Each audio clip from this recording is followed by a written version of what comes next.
YouTube, Facebook, Instagram, Twitter, TikTok. It's me again, Mr. Wade, host of Wait a Minute POV. Thank y'all for coming back and chilling with me. We got some more random videos for y'all again today. So, just sit back, relax, and chill and just peep them out. Remember, all we do, entertainment, educational purposes only. So, without further ado, let's get right into it. You are not taking anything to change the color of your skin. Oh God, no. You did not purposely. We're trying to control it, and using makeup evens it out because it makes blotches on the skin, and I have to even out my skin. That was Michael Jackson being vulnerable to about his skin condition, and although it looked like she was touched at first, things quickly went south. Who he went out with last night, or why he decided to sit out in the sun so long. What's wrong with, that's what's important to me. How much plastic surgery have you had? Are you kidding me? Obviously, she didn't care very much about his feelings, but it's more messed up that after he passed, she became a different person for what she stood to gain. Oprah was also the one that, when my uncle passed, she wanted the exclusive interview with my grandma and the kids.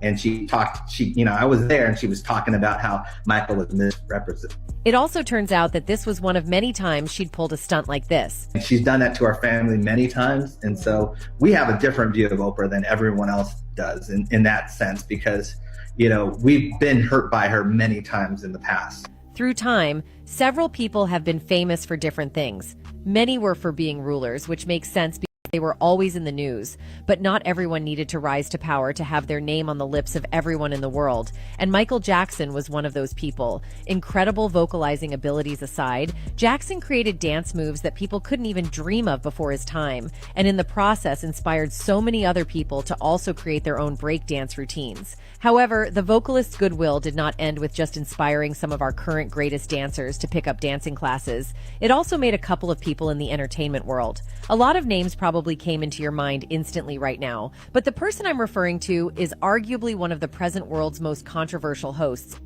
Oh, that's right. Many people aren't aware that the celebrity host actually owes a significant part of her notoriety today to Jackson's fame and goodwill.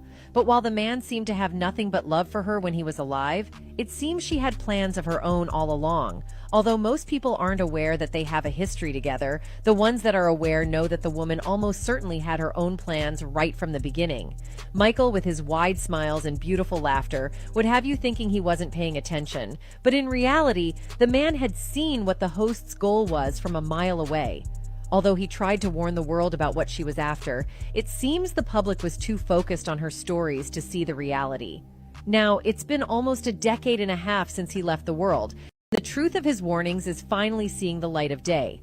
But as they say, better late than never, right? To be fair, Michael Jackson actually isn't the first person to talk about the wealthy anchor not being the spitting image of perfections she's famously sculpted herself to the world as. But he is, however, one of the biggest names to have ever walked the earth to have alluded to her dark side. It's not just Michael dropping the very clear hints when he was alive. Even members of his extended family have confirmed that the man was a little suspicious of her motives around him. Well, now, those suspicions have been exposed as something slightly more complicated than before, with fans talking about how the media mogul may have been motivated by money through her series of destructive publications about the man you can very well say gave her a career. I want to say it's the media. I want to say Oprah. I want to say all of these things. People are mad at Oprah. I'm mad at Oprah. You're mad at Oprah. Yes. Is admittedly a monumental figure in the entertainment industry, with an almost untouchable status. To say the least, she's to the media what Beyoncé is to the music world, implying that there's no limit to the doors she can open just by saying her name. Well, she didn't make it that far with just her fearless abilities. You are not taking Oprah, yeah, she did Mike dirty, you know what I'm saying, and a lot of that. And I understand his nephews are speaking out and saying, my uncle this and all that, blah, blah, blah, blah. It's fine. And Mike, man, rest his soul, saying God rest his soul. He was kind of like part of all of that too, though, if you really think about it, though. I mean, the only thing I can say is that they basically put it off on him, you know what I'm saying, because of the Children's Wonderland, and he had all of the Ferris wheels and monkeys and doing all this weird shit to, to have a lot of kids around. But, they said that he wasn't really touching nobody. But Who knows? You know what I'm saying? I'm not here to, smear Cuz's name, but think about it though, just for a minute. Just a little bit though, you know what I'm saying? All of these kids being around and everybody's just happy and joy and like, oh yeah. But Oprah was a biznaive anyway though, but you know what I'm saying? She wanted to really throw Cuz under the bus anyway, so, just to make her name big. But we're gonna move on to the next. To make or break careers, to control narratives, and to manipulate the public perception of celebrities. Could it be that Oprah, the beloved figure, who has touched so many lives, is actually a gatekeeper of the secrets that lurk behind the glitz and glamour of Hollywood? Prepare yourselves because Katt Williams is about to spill the tea and expose the truth that lies beneath Oprah's glamorous facade. According to Katt, there's a disturbing pattern where Oprah has shown a tendency to disrespect and undermine the achievements of most black artists behind the scenes. Now you might be thinking, is this all just baseless gossip? Well, think again, because there's some concrete evidence to back up these claims. Recently, the talented actress and comedian Mo'Nique opened up about how Oprah played a significant role in derailing her career. Mo'Nique is seeking a simple apology from Oprah after all these years of heartache and disappointment. Now, if you've been living under a rock, let me set the stage for you. Mo'Nique, a talented actress who won an Academy Award for her outstanding performance in the 2009 film Precious, had all the makings of a rising star. But little did she know, her journey would take an unexpected turn, leading to a downward spiral in her career. It all began in 2004 when Mo'Nique crossed paths with Daniels, a renowned director. Their connection grew stronger, and Mo'Nique became an integral part of his directorial debut, Shadowboxer. Their collaboration continued, culminating in Mo'Nique's unforgettable role in Precious. The film garnered critical acclaim, putting Mo'Nique in the spotlight. This was the moment that Daniels, along with producers Winfrey and Perry, saw as an opportunity to propel her career even further. However, a rift emerged when Oprah requested Mo'Nique to promote the film without any compensation.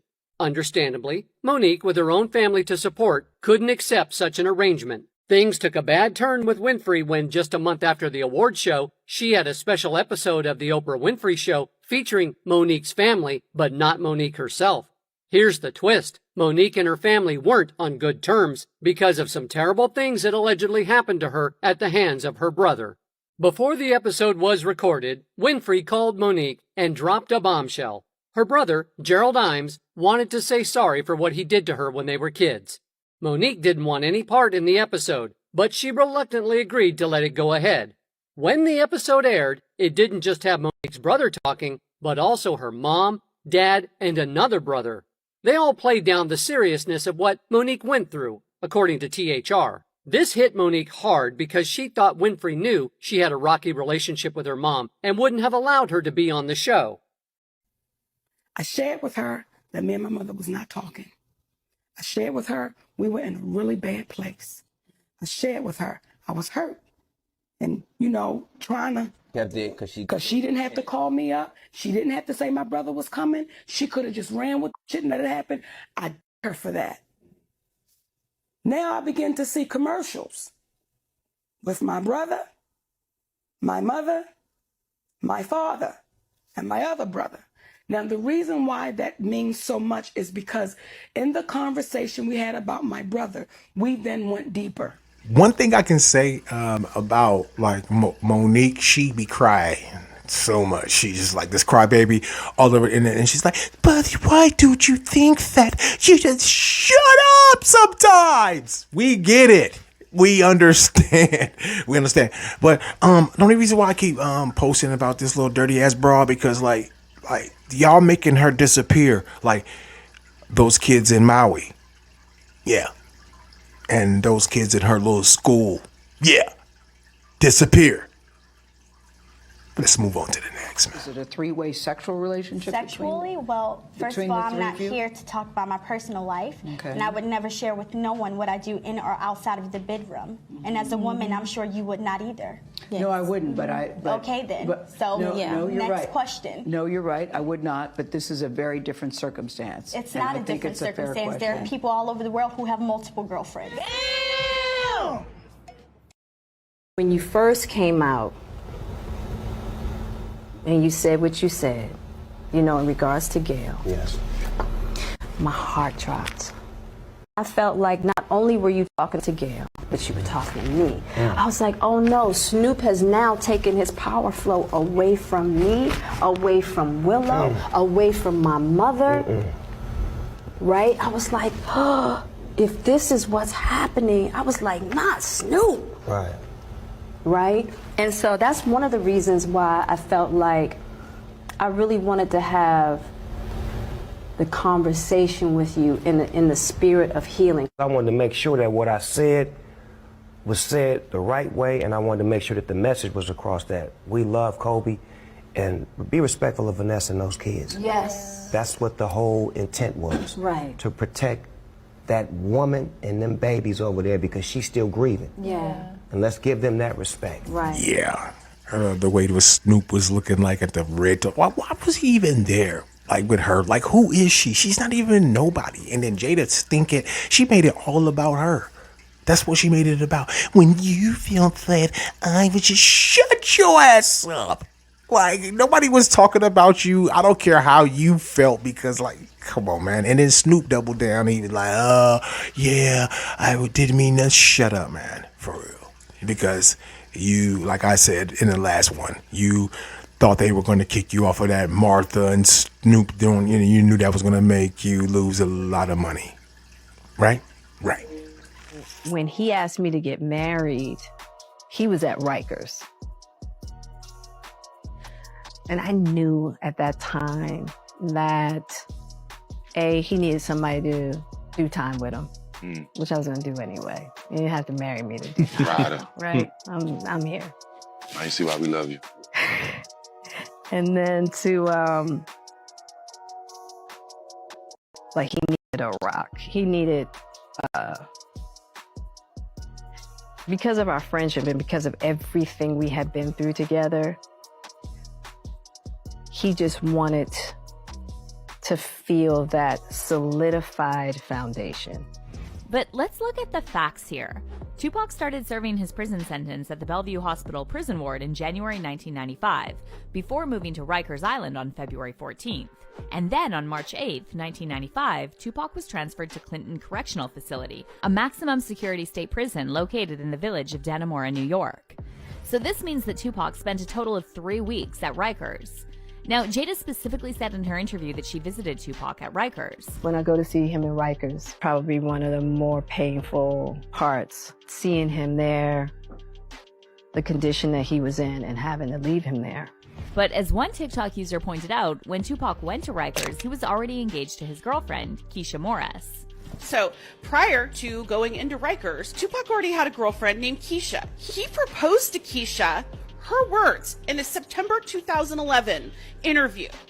He proposed to Keisha before he even went into prison. They were already engaged. On April 29, 1995, Tupac married Keisha at Clinton Correctional Facility, and the civil ceremony was witnessed by Keisha's mother and Tupac's cousin. In October 2000, Keisha told The Source magazine that once Tupac was placed in the Clinton Correctional Facility, he asked her to handle all of his business with his lawyers, managers, and record company because he wanted her to represent him. Now, it's no secret that Tupac was a womanizer. In fact, Keisha herself admitted that Tupac once asked her to join on a phone call with him and a famous actress while he was in prison. We can assume Keisha is talking about Jada, and yet Jada never ever mentions Keisha or any other women who were in Tupac's life, and it's like she's trying to insinuate that she was the only one who was there for him. After Tupac got out of prison, his marriage to Keisha was annulled, and he started dating Quincy Jones's daughter, Khadida Jones. Tupac proposed to Khadida, and they got a home together in Calabasas, California, where they lived for 4 months before Tupac was murdered in Las Vegas in September 1996. By this point, Tupac had already cut all contact with Jada, and they didn't speak for a whole year prior to his death. And yet, the way Jada keeps talking about Tupac, you'd think she was the one and only woman in his life. In fact, according to TK Kirkland, who was locked up with Tupac at one point, Tupac didn't even like Jada that much after she turned all Hollywood. So when he asked me to get married, when I saw this, I had to laugh to myself because, just like I was seeing people talk over the internet about how you can just use Google to see how much of the larceny she was talking about, like how he asked her to marry him. I mean, you know what I'm saying? So, yeah. Why though? Like, she is so infatuated with Tupac. It's like, it's ridiculous. Like, she can't let that shit go. You know what I'm saying? And then all of the larceny and the lies and running with killers and all of this. Jada, you need to sit your bald-headed ass down and shut up a little bit, though. But it's just random stuff that we talking about, though. You know what I mean? But let's move on to the next. In my time. But I would like to say what scares us is I think we hear violence. The young lady said she's afraid of violence. And isn't it sad that we who have been the victims of so much violence, now whites fear violence from us? We do not have a history of killing white people. White people have a history of killing us.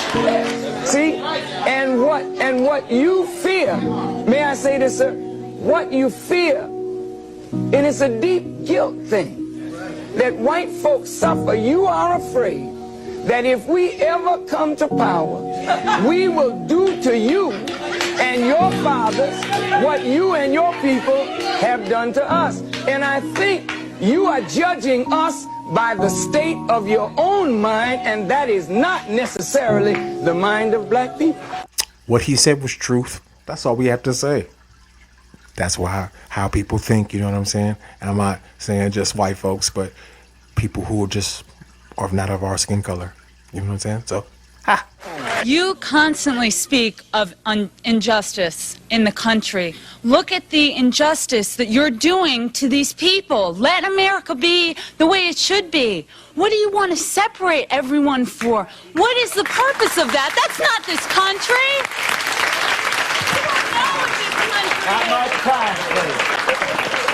First, miss, you said let America be what it should be. Should is the conditional.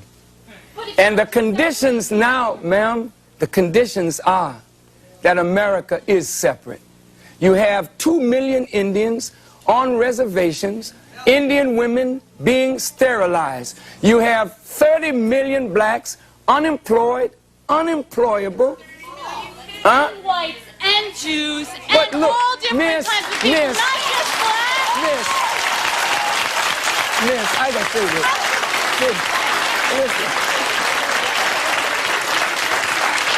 Miss, Jews have organizations and leaders looking out for their concerns. Whites have organizations and leaders looking out for their concerns. As a black person, I reserve the right to look out for the concerns of my own people. And if we all look out for the concerns of our people and do justice by our people and by one another, then possibly America might be conditionally what you think it ought to be, but I really don't think you got that amount of time. Yes. All those people clapping and, oh yeah, and she's like, oh my gosh, I did something and I said something that made people clap. Shut up. You didn't. And then he schooled you at the end. Real talk. Rewind it. Listen to what he says.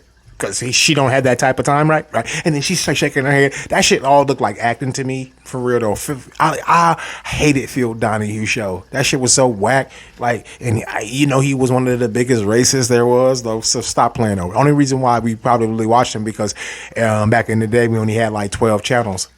You know what I'm saying? So that punk ass dude was one of them dudes that was on there though. But let's move on to the next.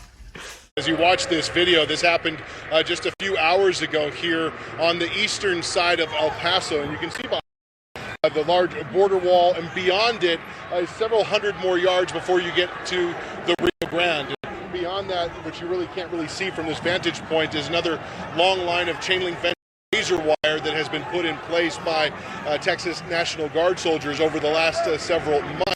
And what happened several hours ago is that we were told by CBP officials that there were several hundred migrants that essentially overwhelmed a number of Texas National Guard soldiers that were there. We're also told that, and we witnessed this when we arrived here at the scene, all of these migrants were then taken into Border Patrol custody, and they are right now in the process of being processed by Border Patrol. They were put on buses. What we saw is mostly a massive group of young men, also women and children, part of this group as well. And all of this, we should be very clear. We're not exactly sure what instigated this or what sparked this particular tension to arise at this moment. We were told by Border Patrol officials here in this region that there hasn't been any kind of sign of rising tensions between migrants, Border Patrol officials, and National Guard soldiers over the last few days leading up to this. So the So we already know how that border shit is going. It's absolutely ridiculous, man. If you like, oh boy, 2024 has been one of them ones. You know what I'm saying? It's been really one of them ones. Sorry for the squeaking. That's my little chair. So, it is what it is. But yeah, 2024 has been one of them ones. The border shit is out of hand. You see how them dudes did? But look how they tore that down. Yeah, if the cameras wasn't there, I guarantee you they would have been a pat, pat, pat, pat, pat, pat, pat. You already know what it's going to be. And then them niggas ran up, and then there was a big ass gate. You didn't go nowhere. You went probably like, what, 70, 80 feet?